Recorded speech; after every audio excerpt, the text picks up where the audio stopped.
Manok ng bayan, Chooks-to-Go, go kilas, go! Manok ng bayan, Chooks-to-Go, go kilas, go! Manok ng bayan, Chooks-to-Go, go kilas, go! Manok ng bayan, Chooks-to-Go, go kilas, go! Chooks-to-Go, go kilas, go kilas, go! Chooks-to-Go, go kilas, go kilas, go! Good day, ladies and gentlemen, and we are back here for NBTC24. This is week 7. I am Mikee Reyes, and welcome back. Yep, I'm back. How was your experience in the airport? Bad experience, but fortunately, nakauwi naman ako, and pinaka-importante is the safety of, yung karamihan. So, we're back here for week number 7, NBTC24 NCAA edition. Medyo nagkagulo nga sa airport. I'm sure you're very excited to be back, and we're looking forward to our show today para sa ating week 7 nga. First off, of course, yung news updates natin. Yes, news updates. The ongoing Asian Games in Jakarta, Palembang, Indonesia. We talk about how the Gilas team is slowly coming into form, slowly coming into the team we all expect to be, and the emergence of Jordan Clarkson in the Pilipinas uniform. So we'll start off with the Gilas team. Buong-buo na for a team na muntik na hindi mag-compete, hindi makasama, now making waves, making an impact in the Asian Games. And that's a crazy process, Keith. I mean, you're part of the Gilas program. And yung pinagdaanan nga ng team na to, na muntik na hindi sumali, tapos biglang sumali, and they sent in the number 1 team of the day, rain or shine, then they put in a few pieces. Tapos late addition pa, si Jordan Clarkson to replace Don Troliano. Yung ganong process, does that take away yung, kumbaga, mentally nakakapagod training ba yun? Yeah. Even yung hindi players. Oo, syempre. I mean, the biggest setback kasi is, when the first time we all knew that we were not going to send a team. Syempre yun. Nakaka-down ng confidence. Kasi sayang parang every 4 years lang nangyayari yung Asian Games, and we want to represent, basketball is one of, if not the most watched sport dito sa Pilipinas, and sending a basketball team even though 2 weeks prior to the tournament gave lots of hopes, not only to the Filipinos here, but also to the athletes. Siyempre, pag may napapadala tayong mga basketball players, nakakataas ang kumpiyansa yan with their fellow athletes. And again, we can't thank Rain or Shine enough, Coach Ying and the whole coaching staff in forming, even though time wasn't on their sides. And again, we talked about the addition of Jordan Clarkson. Makikita ko I think nakapag-practice sa doon na, di ba? Dito wala pa. Doon na, and makikita mo yung talent ng isang great player. Diba? Makikita mo yung medyo a step ahead siya. Medyo a step ahead siya, if not a couple steps ahead with his teammates. Yun yung nadala niya. Kahit niya yung team to a whole nother level, especially coming into a game against Mikee, China. Yes. Diba? But we can't take away, we can't give enough credit to Jordan Clarkson, how he fought battlegrounds all throughout the 4th quarter. But you have to talk about their locals. You have to talk about Paulie, talk about the bigs, Stanley Pringle, proving to be your boy Eram was there. Stanley Pringle proving that he's one of the best point guards in Asia. Hindi na makipaglaban sa ilalim. Hindi makipagbagbag kay Zochi at si Wang Zelin. Wang Zelin was our MVP during my under 16 time with Coach Eric, with my teammates. He was the MVP, and one of the biggest stars in China. Well, yun nga, Keith, ikaw may experience to with the Gilas team, and also in the pro. See, Jordan Clarkson, this is when you appreciate the level of the NBA. Yes. Kasi Jordan Clarkson is, magaling siya. Pero pag naging sa NBA, medyo he's still trying to find his identity. Ngayon with his new team sa Cleveland. Tapos biglang nung paglipat niya sa atin, parang biglang sobrang, parang level. Nung start when he wasn't allowed to play, I think I was thinking about, the NBA should think about, giving Jordan this opportunity, because it will just level up his game even more, will help his franchise, the Cleveland Cavaliers, especially from a departing LeBron James. this year, it will just, it will do wonders for this team, this league. It opened a lot of eyes on how the NBA usually played, and of course with Cleveland having an eye over Jordan all throughout the tournament.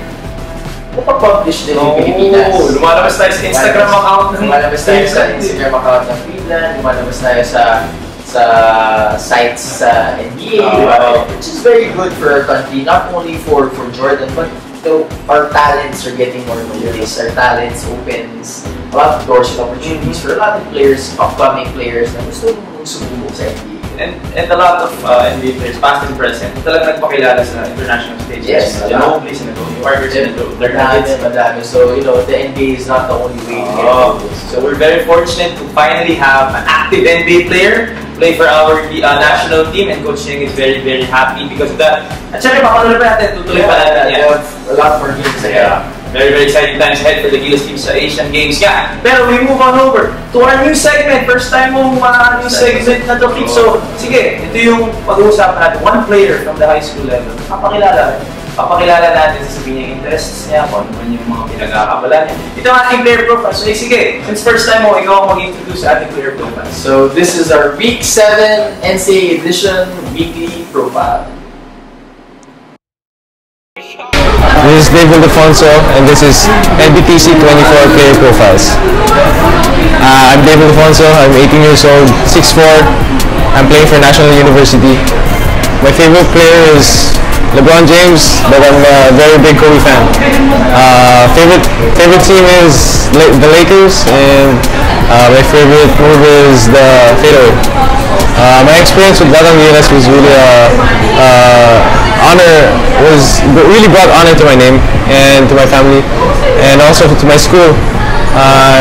It's a really big opportunity for me to be able to show the country what I can do, and it's really every athlete's dream to be able to represent the country. And I'm glad I was blessed to be able to have that opportunity. And I was teammates for a few months with one of the best high school players in the country, and we're looking forward to get together again and be able to have a better run in the World Cup next year. Yeah. This is David Alfonso of National University, and this is NBTC24 Player Profiles. So that was our weekly profile. Abangan natin itong batang to. Such a young talent, such a bright future ahead of him. And I'm pretty sure this won't be the last time we will hear about this young man. Ang kagandahan nga ng NBTC24 Key to expose these players. Para makita rin, siyempre, excited tayo makita kung saan college pupunta yan. And speaking of young talents, yung number 1 team ngayon ng NCAA, the LaSalle Green Hills Green, yung madaming talent. Because last week, I'm not mistaken, 5 ang player nila sa NBTC24. Or 5 players. That says a lot of how Coach Martin has handled the program, has completely turned around the program. And speaking of the program, I think they're having their pep rally, and my beloved co-host will encourage the athletes of LSGH. No petics. Huwag kayong dadating ng late na magtatali pa kayo ng pintas. But, it's always nice to come back. It's always nice to come back where it all started.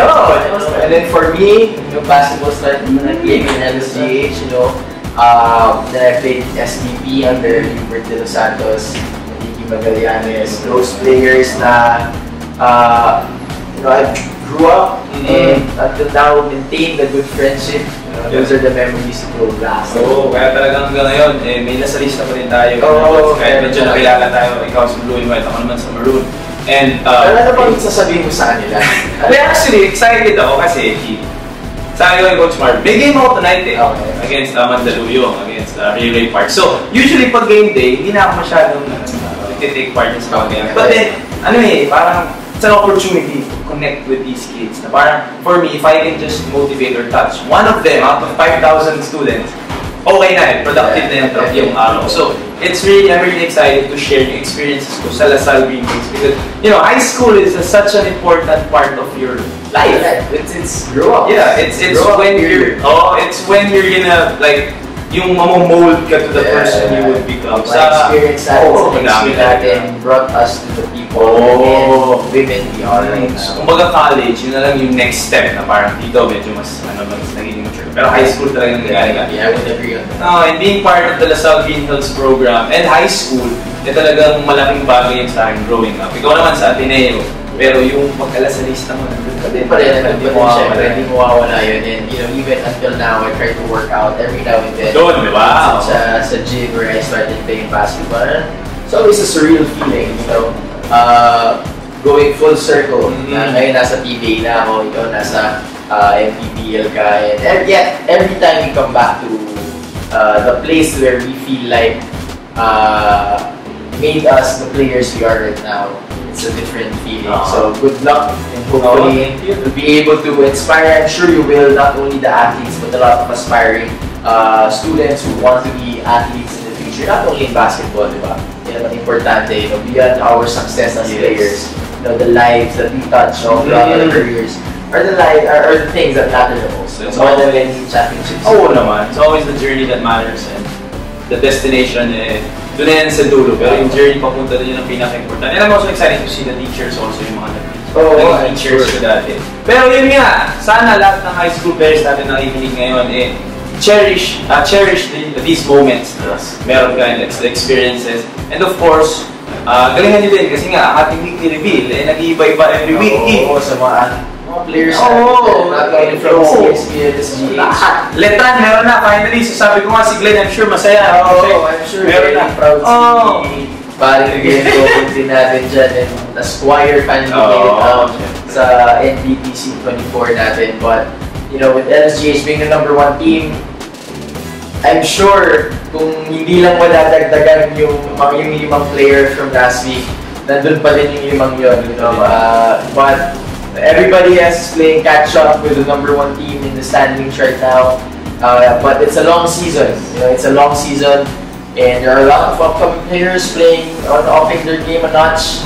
Talk about Ken Pilipel in a while and how he's helped the SBU regain their form after a bad start during the season. It's very important yan. So we'll see. Pasukin natin ang ating top 24 players ng Week 7 ng ating NBTC24. Last week, Inan for News ang #1. Iba na ba ngayon? Let's find out.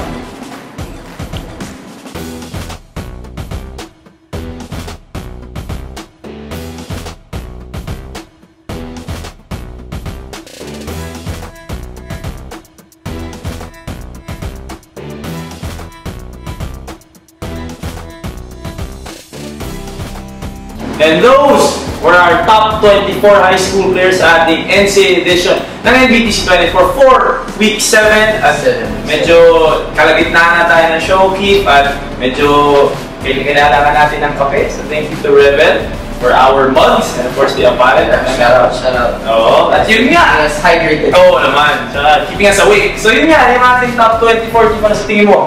Top 24 players, well again, some new players coming in and some consistent players we've seen since week #1 until week #7 nandiyan pa rin. But from a guy who was at week 1 during our first show who barely made it to the list, Ken Pilipel, #24, upping his game, nag-improve lang siya palagi. We all know Ken being a shooter, 1 shot, 5 out of 6 from the 3, 17 points. Probably a AC Soberano in the making for his college team, the San Pedro University. We all know AC can shoot the lights out, and with the continual improvement of Ken Pilipel, who knows, sky's the limit for him. I'm sure Coach JB season is very, very happy for Ken, and Coach Boy Fernandez is also waiting kasi gagraduate na malapit na si AC. Nandiyan na siya, meron na siya. Pero sa ngayon, nandiyan hindi muna. Bad mood konti si Coach Boy. Talo ba sa game. Pero again, with Ken, even though the SBU started off the wrong foot during the season, we all know how the program is and how the program works, how storied the school is when it comes to high school basketball. You know, you have your fair share of experiences. I had my own. And, you know, with Ken, filling in the gap of Evan and Lee who just graduated, malaking bagay na ngayon it's a step up na yung team niya. And hopefully he continues. Malaking bagay yun, especially everybody's trying to catch up with the number one team. And we'll see if he will follow Evan's footsteps and really commit nga to the San Beda University Red Lions. And speaking of the Red Lions and the Red Caps, maraming galing sa NBTC. Yeah, talagang made a name for themselves sa San Beda. Yeah, the Red. Yung director na natin, galing. It's Direct Anton na Tagarano. Nawala na by the way. Direct, medyo nagkakagulo yung show namin kasi wala si Anton nga. But yun nga, ang ating top 24 players sa ating Week 7 ng NCAA edition ng NBTC24. And with that, we move on over, Keith, to our exciting games this past week. Panoorin natin ito, Keith. I'm sure na miss mo ang NCAA basketball, so let's go back to this week, Week 7 ng NBTC24. Weekly recap number 7. Let's get it started. Latron taking on Mapua.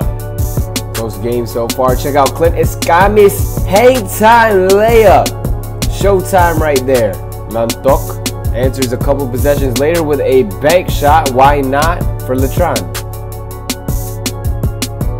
But Mapua takes over in the second half. Escamis again. Tray ball of his own. They win this one in a convincing fashion, 83-63, Mapua. On to the next, SBU, San Beda versus LPU. Let's fast forward here to the end of the first half. Gets it into Nopal from beyond the volleyball line. Jimmer range at the buzzer. What a highlight reel play there to start us off. Second half action, Matt Guadagna, Euro, hanging, keeping that ball behind his head. I don't know how he did that, but gets it to go. But it's San Beda throwing up long balls all game. Bang, long range tray ball. San Beda wins this one, edges out LPU 63-59. Let's keep this moving. Next one we got Latron versus AAC. CJ Boado with a quick hand. Fast break, nobody can guard me, and one. Easy now. I get buckets for a living. Next play for you. Why don't we get the ball back to the creator, Boado, with the dimes this time. No look, one hand dish to Sumagaisai. That's pretty. But don't mind the highlights, and you get to see a Latran team hungry. Coming back, up and under here by Sean Argente. They end up winning this game by 2, holding the lead on 65-63 Latron. Next up on our list, we got CSB, LaSalle Green Hills taking on Perpetual. Fast break bucket to start you off. What an outlet pass from Kagulangan to Kalimag for the finish.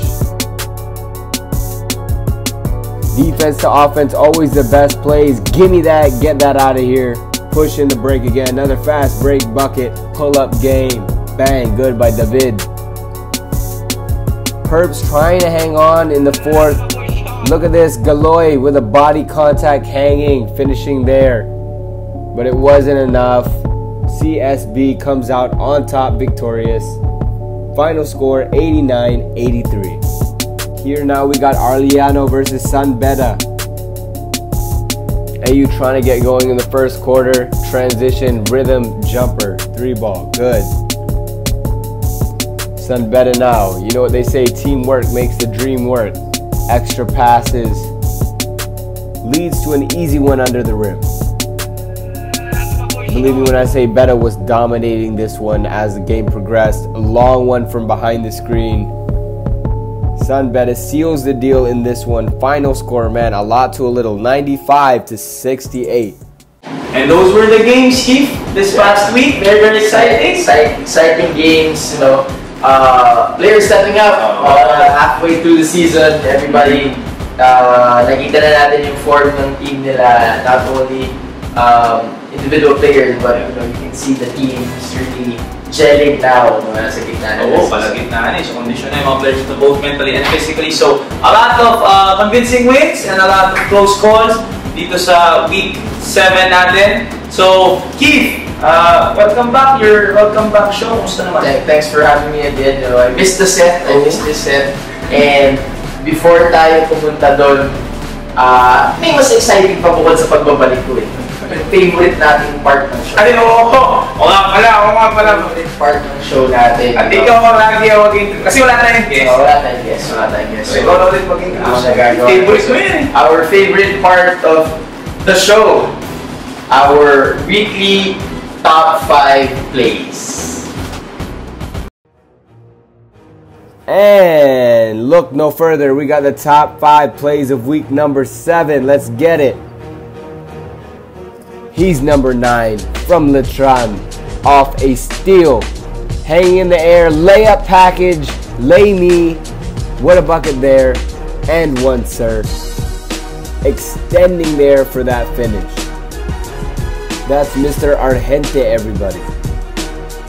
And at number 4, the court awareness. Check this out. Sumagaysay with the one hand, no look. Man, check that dish out. That's Jolo with a nice dish for Ajax. Number 3, Arliano off the pick and roll. Tough hanging. Extending high off the board, more layup package. It's Hunsai showing off his layup package, finessing that one off the top of the backboard. Number 2 from LPU, Mac Guadagna doing the limbo for that layup. Man, he's flexible. Circus shot there, double clutch finish. That's a nice one. And ladies and gentlemen, for the unanimous number 1 play of the week, Nokal, also from LPU, number 22, with a buzzer beater from almost half court, bottom of the net.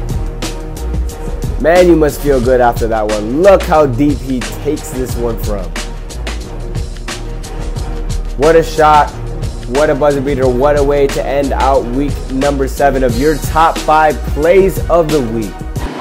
So, exciting games and exciting highlights. Exciting plays from our young kids, young men, instructing their style sa NCAA. So, parang paganda yung top 5 plays. Tapos sabi mo na-audition na sila. Oo, lumalabas na talaga. Mas confidence sila to do a lot of things. So, again, the future's bright, sky's the limit for these players. Not only dun sa listahan natin, but those players who made it sa top 5 plays na doon natin. So out goes the early season jitters. At ito na, pumapasok na yung consistency ng ating mga manlalaos sa NCAA Juniors Division and also the Seniors Division, of course. Every Tuesday, Thursday, and Friday yan sa San Juan Arena. So make sure you catch the high school games para makita nyo up close and personal talaga itong mga players natin na part ng NBTC24. So Keith, balikin nga kita. Kumusta? Yung ano mo, comeback show mo. I'm sure everyone is waiting for you, ha? Ang baba ng views namin eh. It was fun, pero balita ko, hindi ka daw masyadong masaya na bumalik ako. But, hindi natin alam kung bakit. Pero, again, it was nice to talk about our young guys, our young talent, the future of Philippine basketball. At the same time, dwell into like a bit na with the Gilas and how Jordan Clarkson is when it comes to the Asian game. Oo, madami aabangan dito sa NBTC24. That was week 7. So, for all of you na gustong sumubaybay sa ating NBTC24, sundan nyo, follow nyo yung aming mga social media accounts, YouTube channel, NBTC, 24-hour sponsors, Chooks-to-Go, Boss Ronald Mascarillas, and Boss Melmac. Thank you very much. I need a new shirt, Boss Melmac. Ako GCs pwede na. Mga pang ano lang, protina lang. And of course, Rebel, thank you also for the Malsendi apparel. To everyone who made the show possible, of course, NBTC, madami yan. And yung selection squad natin. Yeah, to our selection squad, making this possible. They're working triple time, covering the NCAA, making our selection squad, our NBTC24 list, and covering the Asian games as well. So hirap na hirap yung loading natin sa selection squad, and at the same time, the men and women behind the scenes or cameras making this possible. So We can't thank you guys enough. Oo naman. So to everyone, don't forget, September 8 ang opening ng UAAP seniors natin. So sa January, doon papasok ang ating UAAP edition ng NBTC. We have more things to talk about, more players to compare to other players. But magbabakbakan yan para sa top list natin kung sino talaga ang players na who deserve to be in the NBTC24. And don't forget, Keith, kasi once we get our top 24 players to the NCAA, kukunin natin yung 80, kukunin natin sa Sapi. Tapos maglalaban-laban na naman yan kung sino ang final top 24 ng Philippine high school basketball. So a lot of things to look forward to dito sa NBTC24. Nandito pa lang tayo sa week 7. So thank you very much for joining us. He's Kiefer Ravena, Mikee Reyes, and we will see you again next week.